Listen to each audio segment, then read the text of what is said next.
Salam sejahtera Malaysia, Denyut Nadi, suara rakyat bergema di channel ini. Ramai orang tertanya-tanya, apakah seterusnya yang terjadi, kepada Datuk Seri Najib Tun Razak?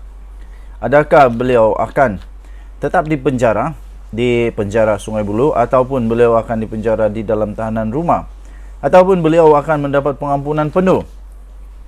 Di antara ketiga-tiga ini, di mana pendapat anda? Adakah patut dia dimasukkan ke penjara tahanan rumah, ataupun patutkah dia dilepaskan daripada penjara terus, ataupun patutkah dia terus di penjara Sungai Buloh? Okey. Najib tiba-tiba Najib mendapat satu suntikan moral rasanya, ataupun satu berita yang baik yang pasti menggembirakan penyokong-penyokong Datuk Seri Najib Tun Razak apabila dia mendapat sokongan affidavit kedua untuk jalani tahanan rumah. Permohonan Najib Razak melalui semakan kehakiman untuk mengesahkan kewujudan tita addendum yang membenarkannya diberi tahanan rumah mendapat satu lagi sokongan melalui satu affidavit yang terbaru. Jika sebelum ini affidavit pertama melalui timbalan Perdana Menteri merangkap Presiden UMNO iaitu Ahmad Zahid Hamidi, kali ini affidavit kedua itu pula dilakukan oleh Menteri Besar Pahang yang juga adalah Naib Presiden UMNO iaitu Wan Rosdi Wan Ismail. Sama seperti Zahid Hamidi, Wan Rosdi juga menyokong agar Najib diberikan tahanan rumah sebagaimana tita addendum yang dikeluarkan oleh Yang di-Pertuan Agong pada ke-16. Dalam affidavit berkenaan, Wan Rosdi berkata, beliau juga telah diberitahu mengenai kewujudan tita addendum supaya bekas Perdana Menteri itu menghabiskan baki hukuman penjara sebagai tahanan di rumah. Dalam affidavit yang telah difailkan di Mahkamah Tinggi Kuala Lumpur pada minggu lalu itu, iaitu pada tarikh berkenaan, Wan Rosdi memberitahu beliau dimaklumkan mengenai titah diraja itu oleh Menteri Perdagangan Antarabangsa dan Pelaburan iaitu Tengku Zafrul Tengku Abdul Aziz pada 30 Januari yang lalu. Tengku Zafrul telah memberitahu bahawa Yang di-Pertuan Agong ke-16 telah pun mengeluarkan keputusan permohonan pengampunan iaitu keputusan pertama, iaitu mengurangkan perintah penjara sebanyak 50% dan hukuman denda pula kepada 50 juta sahaja. Kedua, dengan terbit keputusan pertama, Yang di-Pertuan Agong ke-16 telah mengeluarkan satu lagi perintah, iaitu perintah addendum yang memerintahkan supaya Najib Razak menjalani dengan serta-merta hukuman penjaranya di dalam keadaan di rumah kediaman pemohon dan bukan di mana-mana penjara, jelasnya dalam kenyataan itu. Berdasarkan cop masa pada dokumen itu, Menteri Besar Pahang itu memfailkan affidavit berkenaan pada 21 Mei yang lalu. Menurut Wan Rosdi, selepas dimaklumkan mengenai perkara itu, dakwaan adanya tita addendum itu, beliau kemudian menghadiri mesyuarat dengan beberapa pemimpin UMNO lain di rumah timbalan Perdana Menteri Zahid Hamidi di Kajang. Di Kajang pada waktu itu ada dibincangkan. Zahid Hamidi memberitahu dalam mesyuarat itu bahawa Zafrul telah memaklumkan perkara yang sama kepadanya sebelum ini, kata Wan Rosdi. Oh, Najib Razak bukan di penjara Sungai Buloh, di Kajang. Di mana dia penjara? Saya pun tidak ingat lah, macam di Kajang kot. Beliau Zahid menyatakan telah membaca perintah addendum tersebut sebagaimana ditunjukkan Zafrul kepadanya, katanya lagi. Okey, so untuk mendapatkan berita lanjut tentang perkara ini, sila layari sahabudin.com.net.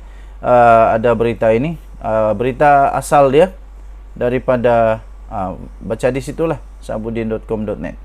Kita jumpa lagi. Selamat pagi Malaysia. Bye-bye.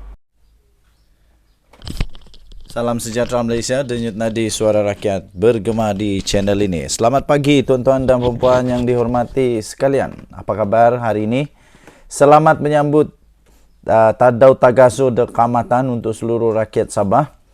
Selamat menyambut Hari Gawai. Selamat menyambut pesta menuai, pesta Kaamatan lah untuk seluruh negeri Sabah.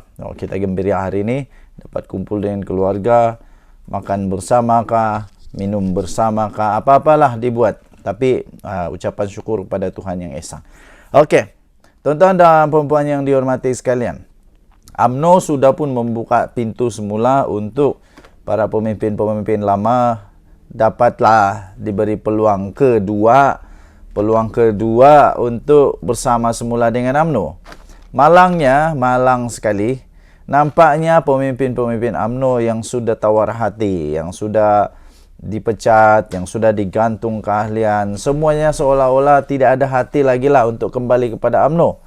Okey, jadi kalau begitu, orang-orang besar yang sudah dipecat ini, seperti Syahrir, seperti Khairi Jamaluddin, seperti Isam Jalil kah, pada pendapat saya, baguslah untuk mereka dapat menghidupkan semula karier politik mereka.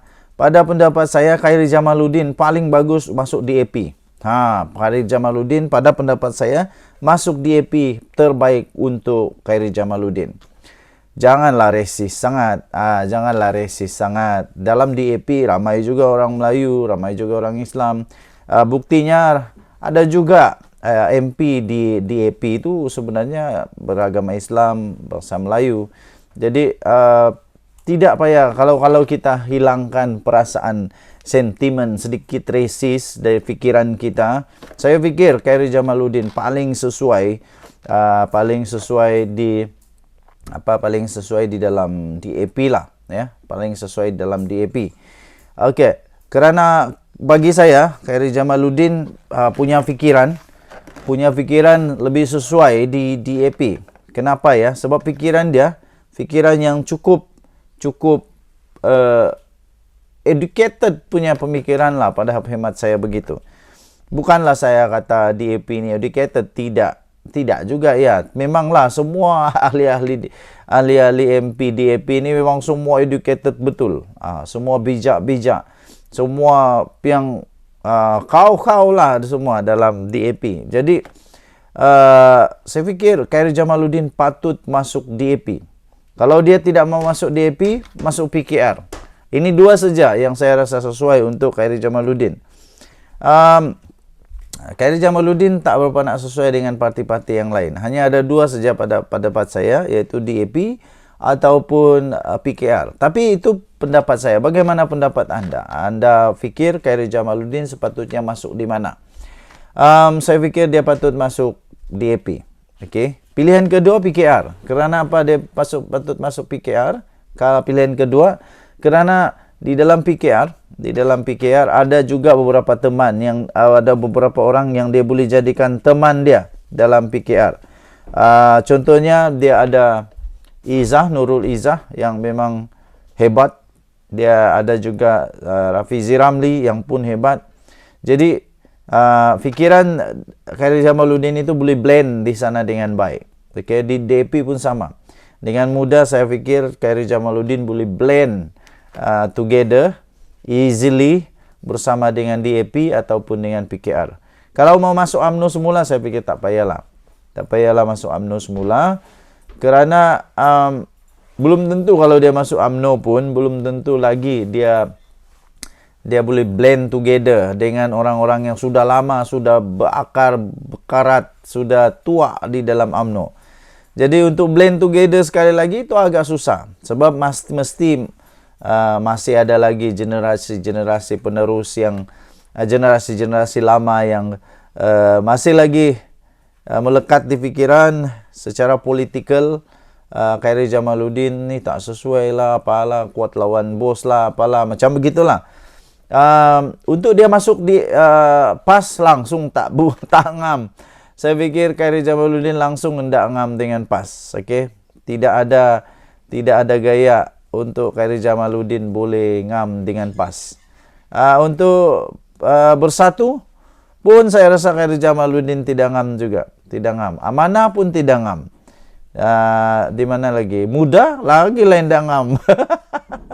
Muda lagi dah ngam. Dia bukan muda sekarang, dia sudah tua. Jadi tua tidak ngam masuk muda. Jadi satu-satunya yang saya nampak dia paling ngam adalah DAP ataupun PKR, itu saja. Tapi itu pendapat saya lah. Dan akhirnya pilihan Khairi Jamaluddin mau pilih mana, terpulang pada dia lah. Dia mau balik kepada UMNO, terpulang.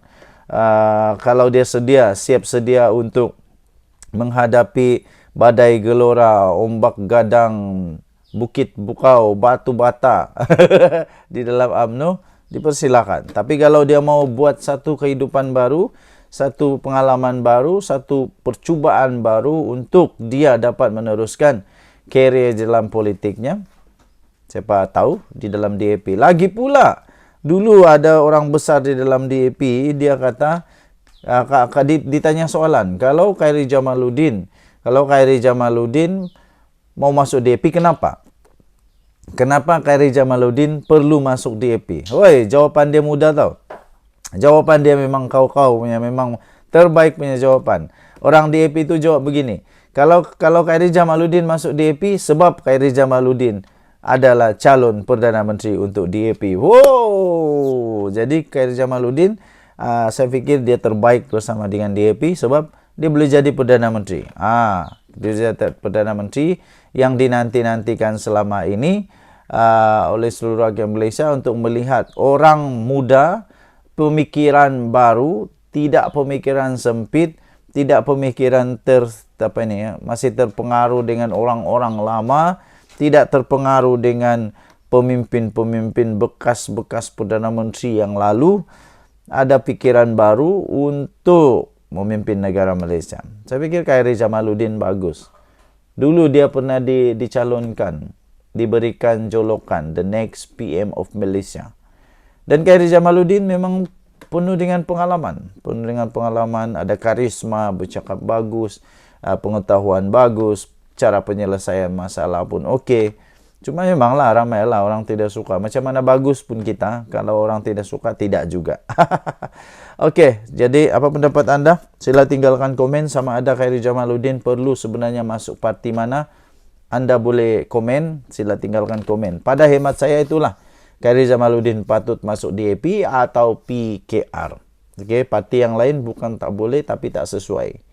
Denyut nadi suara rakyat bergema di channel ini. Jangan lupa tekan butang subscribe, like dan share. Malaysia kita punya, cinta Malaysia aku, kita jaga kita. Bye.